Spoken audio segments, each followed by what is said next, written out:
السلام علیکم ورحمۃ اللہ وبرکاتہ۔ الحمد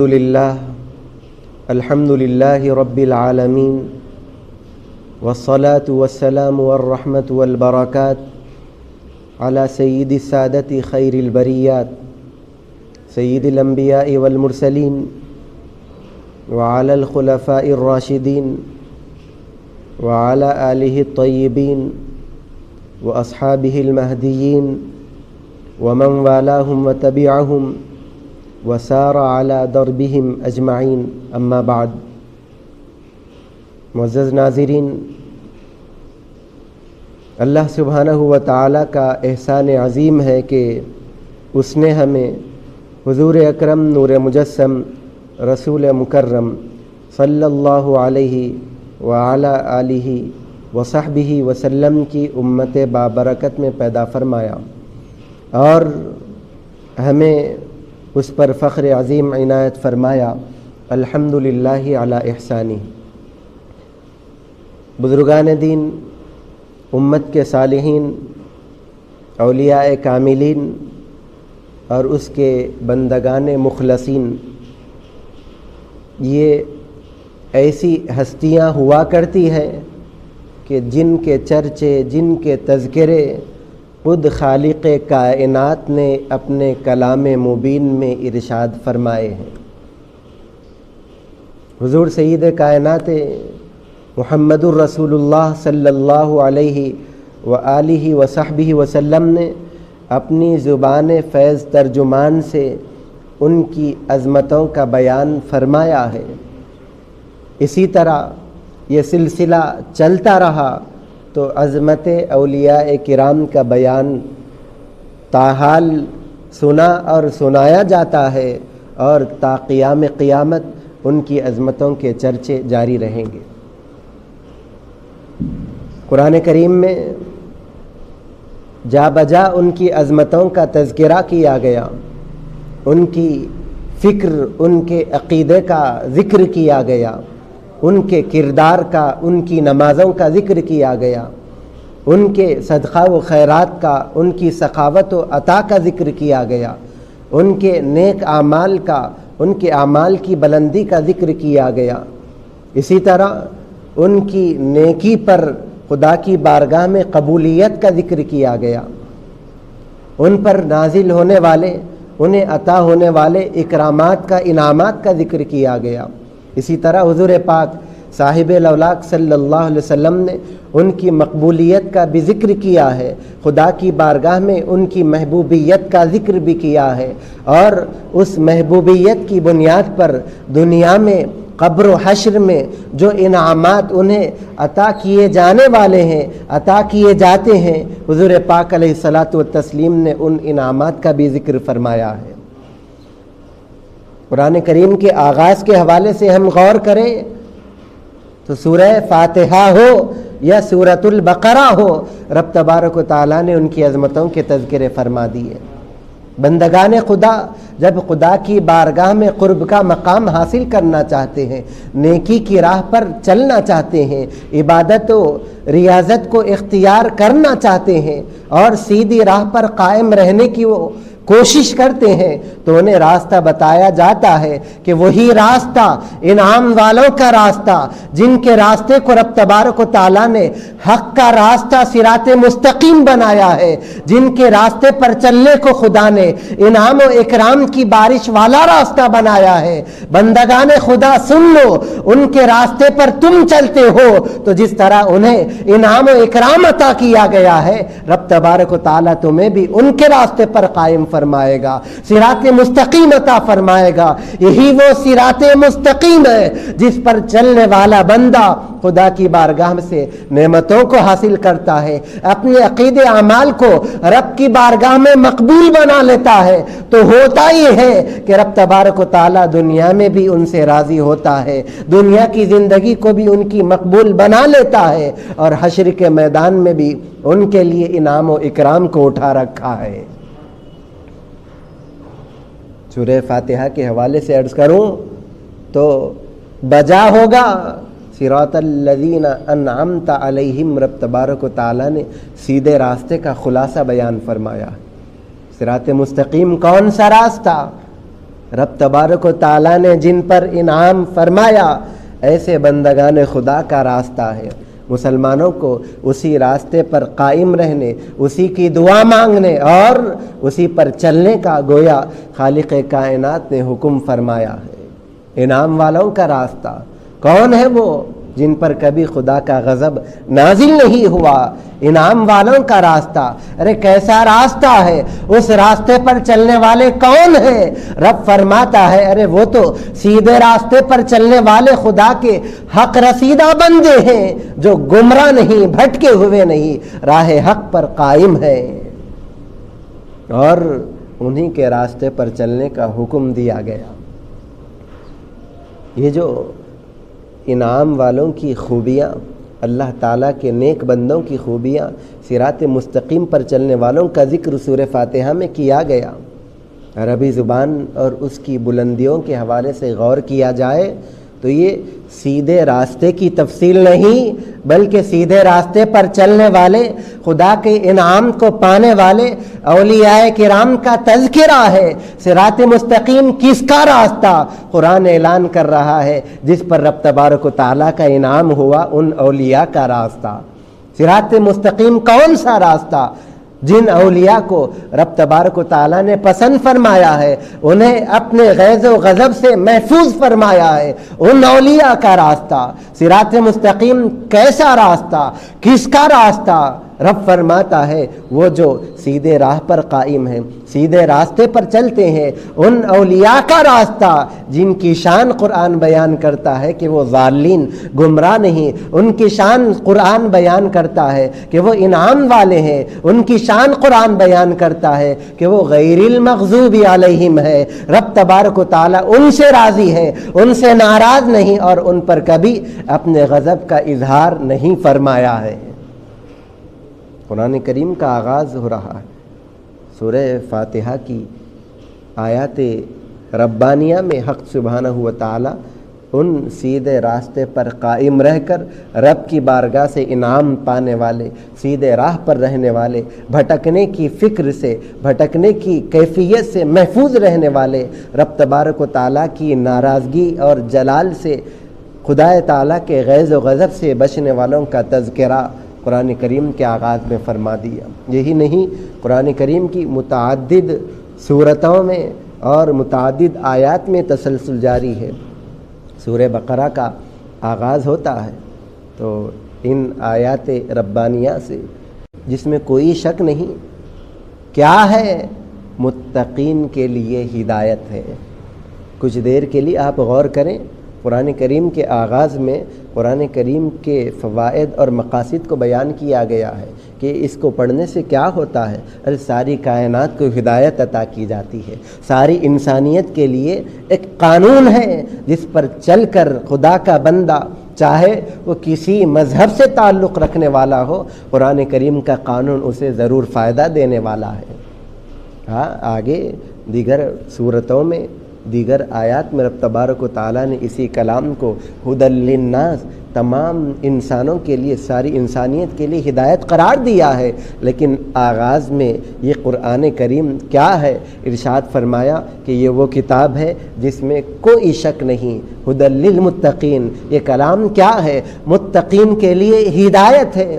علامہ ناصر الدین بیضاوی رحمۃ اللہ علیہ، علامہ اسلام کے عظیم مایہ ناز مفسر ہے، وہ بیان فرماتے ہیں کہ اولیاء کرام کے مقامات و مراتب میں ایک درجہ تجلیے کا ہے، ایک درجہ تجلیے کا ہے۔ تصفیہ، تزکیہ، تملیہ، تجلیہ یہ جو ہوا کرتا ہے، تو رب تبارک و تعالیٰ نے ہدی للمتقین کے ذریعے قرآن کریم کے آغاز میں خاص طور پر متقین کو، پرہیزگاروں کو، رب تبارک و تعالیٰ کی بارگاہ سے تقوی کی شان حاصل کرنے والوں کو جو یاد فرمایا، اس کے پیچھے راز یہی ہے کہ رب تبارک و تعالیٰ نے ان پر جو انعام و اکرام عطا فرمایا ہے، خدا کی نعمت نعمتوں میں جو رہتے ہیں انہی نعمتوں کے تسلسل کو جاری رکھتے ہوئے ارشاد فرمایا، ارے یہ کلام جس میں کوئی شک نہیں ساری انسانیت کے لیے ضرور ہدایت ہے، لیکن میں اپنے محبوبین کو، تقوی کی شان رکھنے والوں کو پہلے یاد رکھتا ہوں، ان پر کیے گئے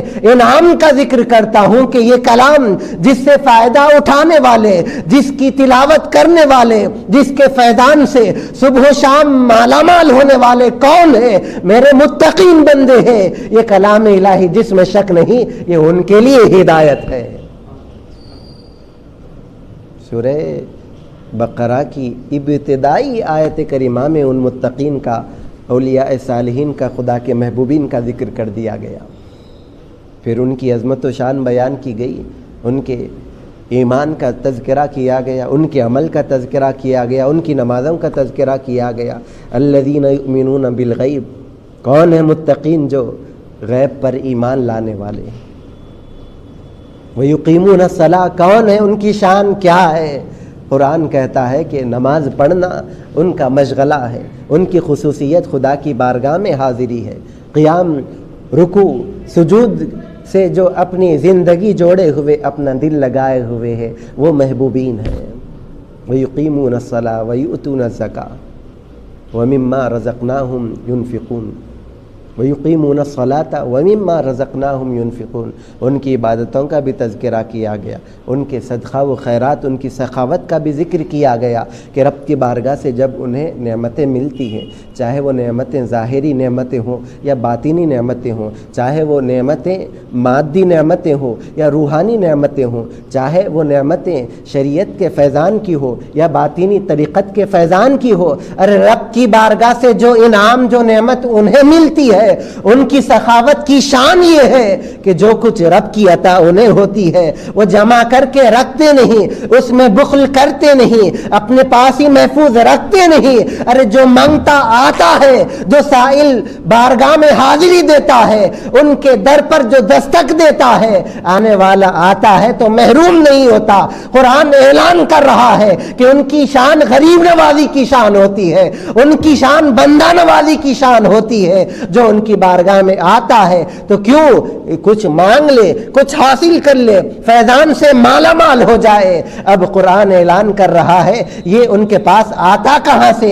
رب تبارک و تعالیٰ کی عطا سے۔ خدا تعالیٰ انہیں عطا کرتا ہے، خود ارشاد فرما رہا ہے وَمِمَّا رَزَقْنَاهُمْ يُنْفِقُونَ، ارے جو ہم انہیں عطا کرتے ہیں وہ خدا کی عطا سے خرچ بھی کر لیا کرتے ہیں۔ سورہ فاتحہ ہو یا سورہ بقرہ ہو، قرآن کریم کے آغاز ہی میں رب تبارک و تعالیٰ نے ایک پیام دے دیا کہ میرے بندو سنو کہ تمہیں عقیدہ بھی حق رکھنا ہے، عمل بھی اچھا حسن والا انجام دینا ہے، تو تم اپنی مرضی سے عقیدہ حق سمجھ کر رکھنے والے نہیں، بلکہ جن کے عقیدوں کو میں نے قبول فرمایا ہے ان کے عقیدے کو تمہیں اپنانا ہوگا۔ تم اپنے عمل پر ناز کرنے والے نہیں جانتے تم کہ تمہارا عمل مقبول ہے یا نہیں، لیکن یاد رکھو جن کے عمل کو میں نے قبول کیا ہے اور جس کی بنیاد پر میں نے انہیں انعام و اکرام سے نوازا ہے، تمہیں ان کی پیروی کرنا ہوگا، ان کے نقش پا پر اپنی جبی کو جھکانا ہوگا اور ان کے نقش قدم پر چل کر تم بھی کامیاب ہو سکتے ہو۔ جس طرح ان کے عقیدے و عمل کو مقبول بنایا گیا، رب تبارک و تعالی اسی طرح ان کے نقش قدم پر چلنے والوں کو بھی قبول فرمائے گا، ان کے اعمال کو قبول فرمائے گا اور انہیں انعام و اکرام سے سرفراز فرمائے گا۔ قرآن کریم، احادیث مبارکہ اور مقدس صحابہ و اہل بیت رضوان اللہ علیہم اجمعین کی زندگیاں، بزرگان دین اور ان کا طریقہ کار، ان کا جو اللہ والوں سے تعلق و وابستگی کا جو بیان ہے عزیزان محترم، وہ آج ہمارے لیے اپنی زندگیوں میں لانے، سننے، سمجھنے، اسے مشعل راہ بنانے اور اسی کی روشنی میں اپنی دنیا اور آخرت کے راستے کو چلنے کی ضرورت ہے۔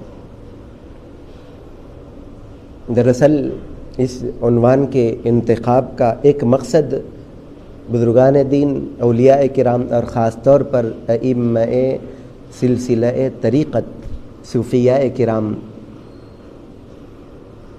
جنہیں دنیا قادری سلسلے کے امام سرکار غوث اعظم رضی اللہ عنہ سلطان الاولیاء کے نام سے یاد کرتی ہے، جنہیں دنیا سلسلے چشتیہ کے امام سلطان الہند حضرت خواجہ غریب نواز علیہ الرحمۃ والرضوان کے نام سے یاد کرتی ہے۔ انہی اولیاء میں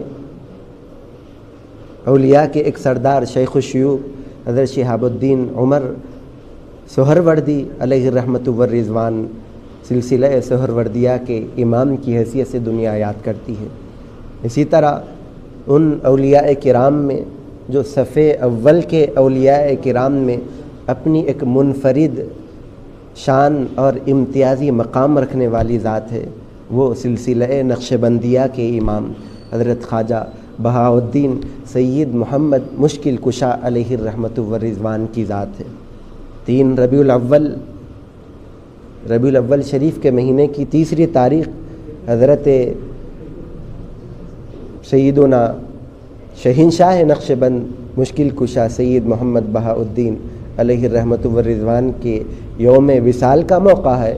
اس سلسلے میں اور خاص طور پر حضرت شہنشاہ نقشبند رضی اللہ عنہ کے ذکر خیر کے لیے مجلس سجائی گئی۔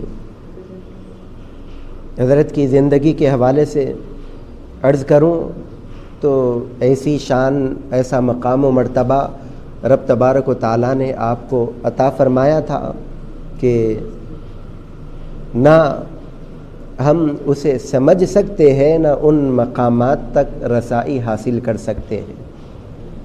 ابھی آپ کی ولادت باسعادت ہوئی نہیں، ولادت سے پہلے عظمت و رفعت کے آپ کی نورانیت کے چرچے ہونے لگے۔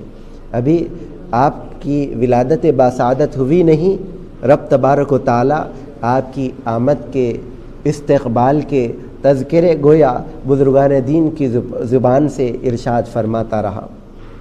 سرکار غوث اعظم رضی اللہ عنہ کا واقعہ ہے کہ اپنے دولت خانے کی چھت پر، بالا خانے پر آپ تشریف فرما ہے۔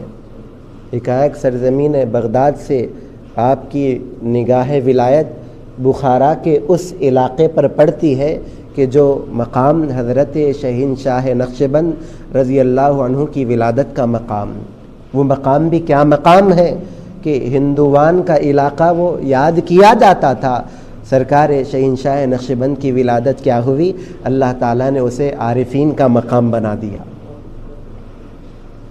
اور اس علاقے کے حوالے سے بیان کیا جاتا ہے کہ حضرت شہنشاہ نقشبند رضی اللہ عنہ کے دادا پیر جو ولی کامل حضرت خواجہ بابا محمد سماسی رحمۃ اللہ علیہ کے نام سے یاد کیے جاتے ہیں۔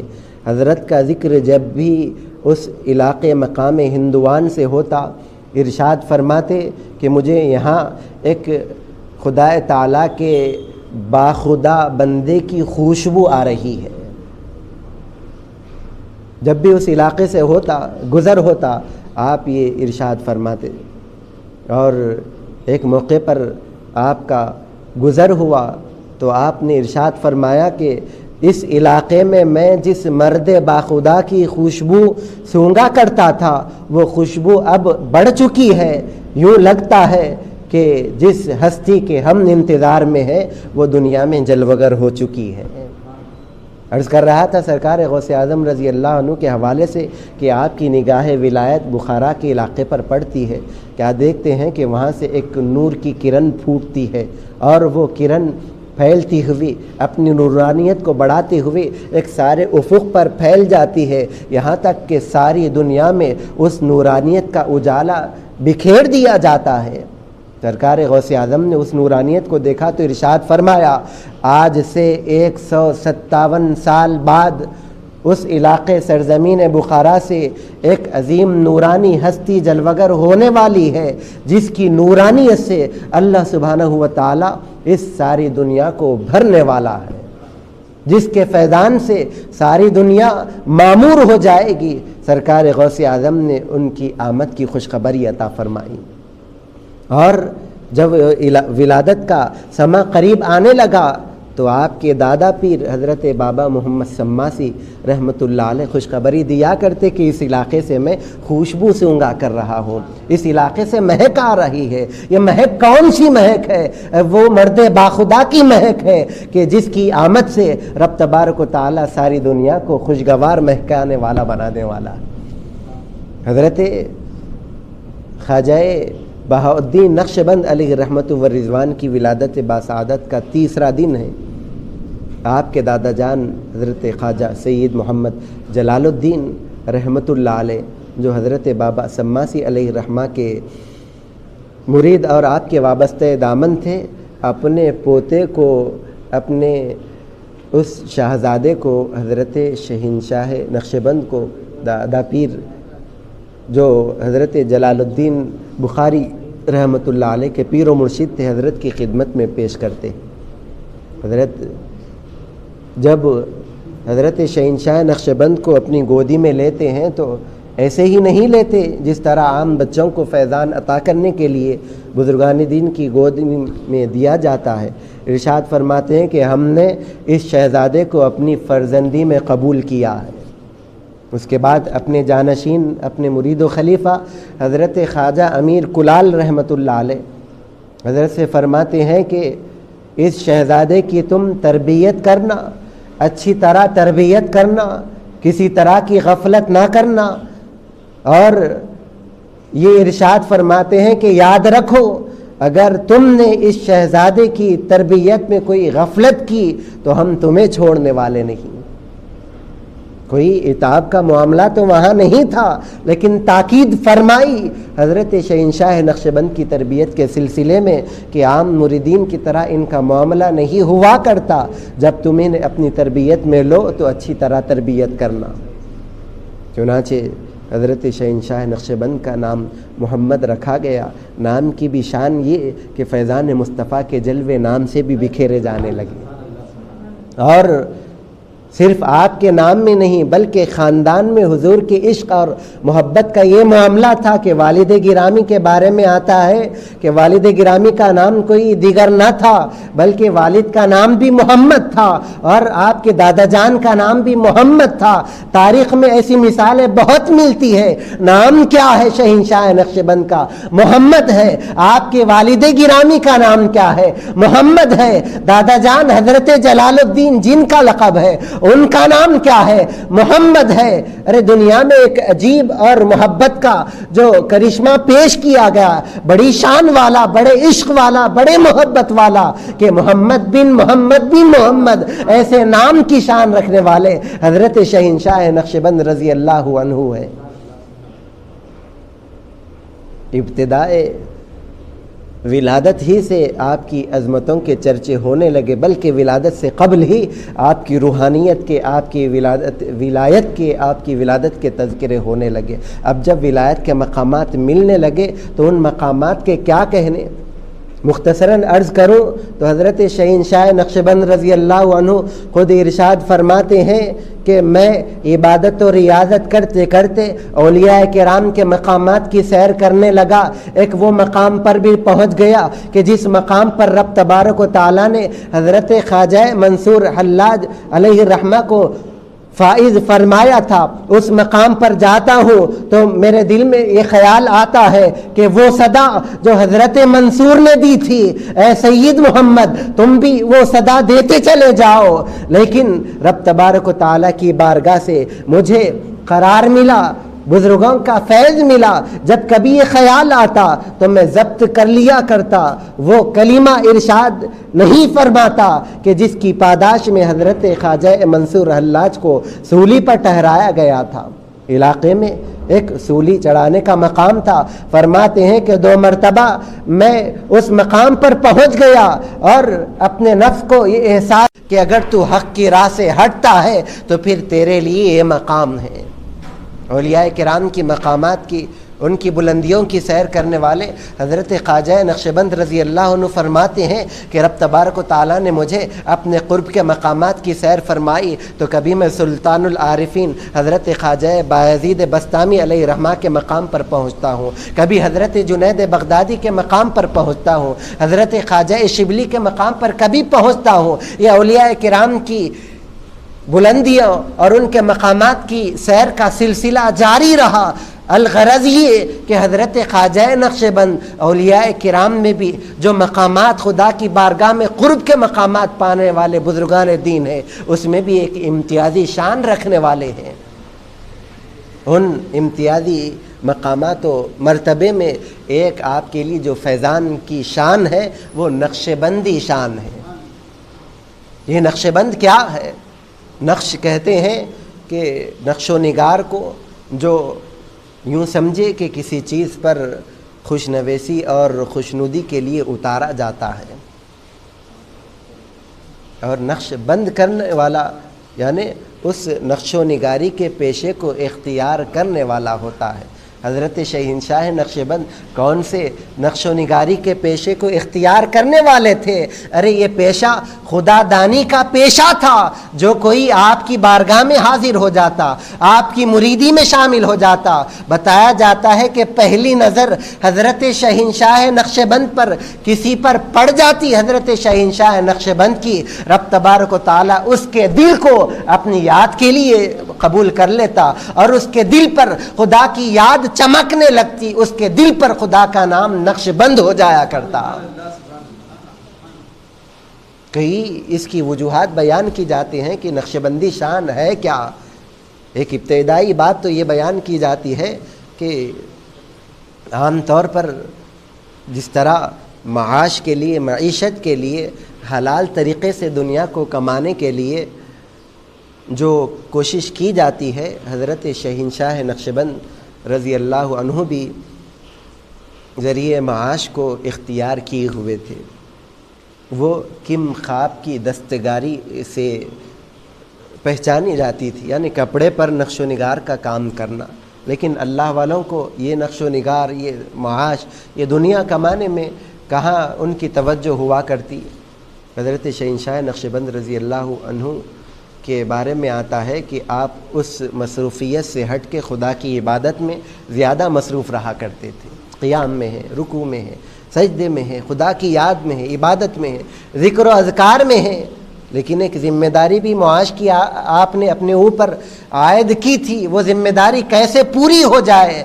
اللہ والوں کی شان ہی نرالی ہوا کرتی ہے، وہ خدا کی یاد میں، خدا کے کام میں مصروف رہا کرتے ہیں، اللہ تعالیٰ ان کے کام کو غیب سے پورا کر دیا کرتا تھا۔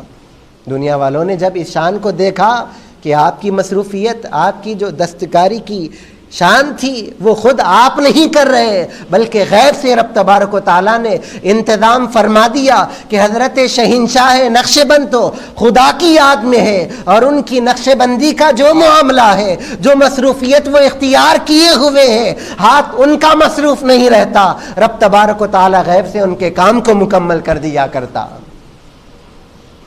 اسی عبادت اور ریاضت کی شان اس مقام پر پہنچی ہوئی تھی کہ آپ کی نگاہ میں وہ تاثیر رب تبارک و تعالیٰ نے فرما دی تھی کہ بارگاہ میں حاضر ہونے والا، آپ کے ارادت کے حلقے میں شامل ہونے والا، آپ کے دیدار میں رہنے والا، وہ کسی درجے کا ہو، لیکن حضرت شہنشاہ نقشبند کی ولایت کی نظریں، نورانی نظریں اس کے ظاہر و باطن پر جب پڑ جاتی تو رب تبارک و تعالیٰ اس کے دل پر بھی خدا کے نام کو نقش فرما دیا کرتا۔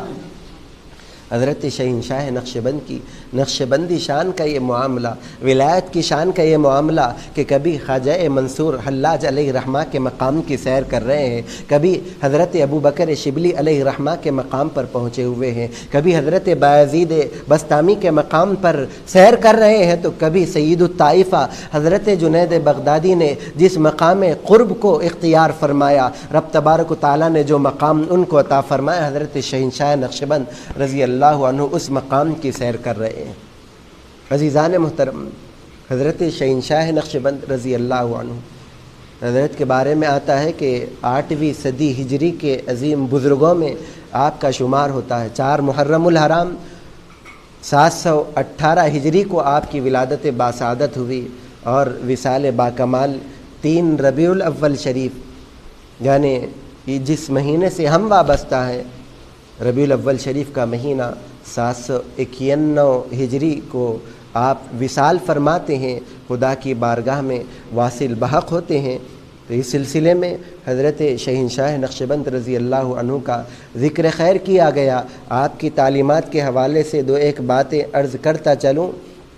ارشاد فرماتے ہیں کہ کوئی جو گفتگو کرتا ہے، کہ عام طور پر ہم دنیا والوں کا مزاج دیکھتے ہیں کہ دل میں ایک بات ہوتی ہے لیکن زبان پر دوسری بات لایا کرتے ہیں، زبان سے ادا ہونے والے کلمات اور دل میں پیدا ہونے والا حال عام طور پر ملتا نہیں۔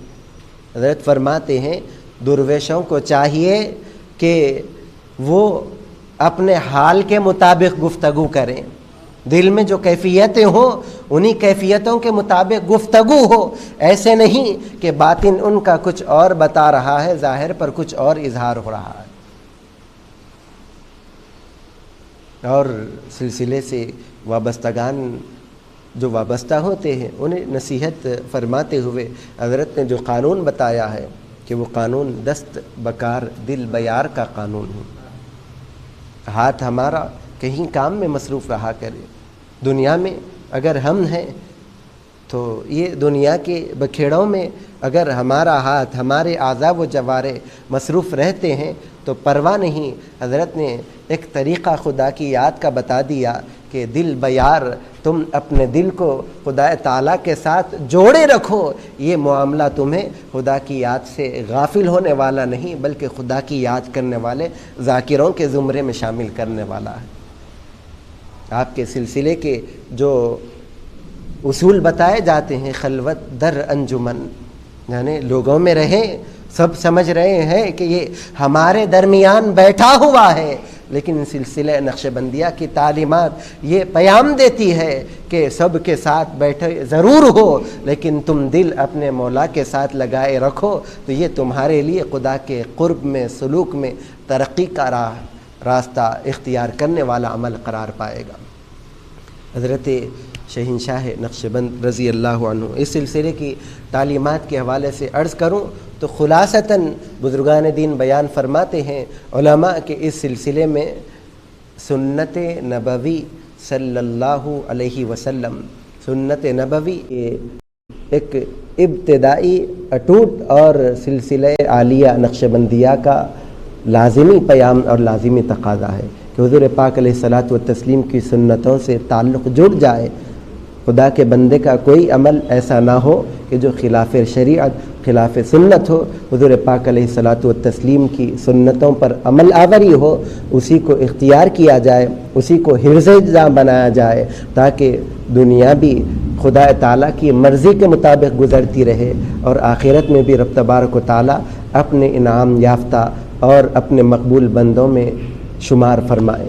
عزیزان محترم، معزز ناظرین، یہ بزرگان دین سے تعلق، وابستگی اور ان کی محبتیں، ان کا تذکرہ، ان کی تعلیمات پر عمل آوری اور ان کے نقش قدم پر چلنا، یہ رائے گا نہیں جائے گا بلکہ آخرت میں رب تبارک و تعالیٰ اس کا صلہ ہمیں ضرور عطا فرمائے گا۔ صحیح بخاری کی روایت ہے، جب اللہ والوں کو، نیکوکاروں کو، خدا تعالیٰ کے انعام یافتہ بندوں کو جن کے حق میں اللہ تعالیٰ نے جنت کا فیصلہ فرما دیا ہے، جب انہیں جنت کی راہ لے چلیں گے تو وہ رک جائیں گے۔ رکنے کا سبب کیا ہوگا؟ عرض کریں گے پروردگار عالم کی بارگاہ میں، ربنا اخواننا کانوا یصلون معنا، پروردگار عالم کچھ ہمارے بھائی بھی ہیں جو ہمارے ساتھ رہا کرتے، ہماری خدمت میں رہتے اور وہ ہمارے ساتھ نمازیں پڑھا کرتے تھے۔ روایت میں آتا ہے یحجون معنا، وہ ہمارے ساتھ حج بھی کیا کرتے تھے۔ ایک روایت میں آتا ہے کہ وہ یعملون معنا، وہ ہمارے ساتھ رہ کر نیکی کی زندگی گزارتے تھے۔ پروردگار عالم کی بارگاہ سے اعلان ہوگا، اچھا ایسا ہے تو پھر جاؤ، انہیں ان کے دل میں اگر ذرہ برابر بھی ایمان ہے، مثقال ذرہ کا ذکر کیا گیا، نصف مثقال کا ذکر کیا گیا، اگر ذرہ برابر بھی ان کے دل میں ایمان ہے تو جاؤ اور انہیں اپنے ساتھ جنت میں لے چلے جاؤ۔ تو یہ تذکرے، یہ ان کی تعلیمات اور ان کے نقش قدم پر چلنا انشاءاللہ تعالی ہمیں حشر کے میدان میں بھی ان کی عنایتوں، ان کی سفارش کا حقدار بنانے والا ہے۔ الغرض عزیزان محترم، بزرگان دین، اولیاء کرام کے حوالے سے جب کبھی ان کا تذکرہ، ان کا نام اور ان کی عظمتوں کے حوالے سے گفتگو ہو تو ایسے نہ سمجھیں کہ یہ اللہ والوں کا راستہ اللہ تعالیٰ کے راستے سے الگ ہے، بلکہ جیسے کہ ابتدا میں آپ نے سماعت کیا کہ سورہ فاتحہ ہو یا سورہ بقرہ ہو یا عرض کروں کہ سورہ آل عمران ہو، رب تبارک و تعالیٰ نے ان کی عظمتوں کا بیان فرمایا ہے۔ حضور پاک علیہ الصلاۃ والتسلیم نے ان کی عظمتیں اپنے احادیث کے ذریعے ارشاد فرمائے، جیسے کہ صحیح بخاری کی روایت آپ نے سنی کہ ان کا عمل اس شان والا کہ انہیں جنت میں لے جانے والا ہے۔ جب انہیں جنت میں جانے کا موقع بھی دیا جائے گا تو ان کے نقش قدم پر چلنے والے، ان کی راہ اختیار کرنے والے، ان کی صحبت بافیض سے مشرف ہونے والے وہ محروم نہیں رہیں گے۔ رب تبارک و تعالی ان کی سفارش کی خیرات ہمیں بھی عطا کرنے والا ہے۔ پروردگار عالم ہمیں کہنے اور سننے سے زیادہ عمل کی توفیق عطا فرما، عزت کی زندگی، ایمان کی موت عطا فرما، بزرگان دین کے فیضان سے اور ان کی تعلیمات سے ہمیں وابستہ فرما۔ وصلی وسلم وبارک علی خیر خلقک وعلی آلہ وصحبہ اجمعین والحمد للہ رب العالمین۔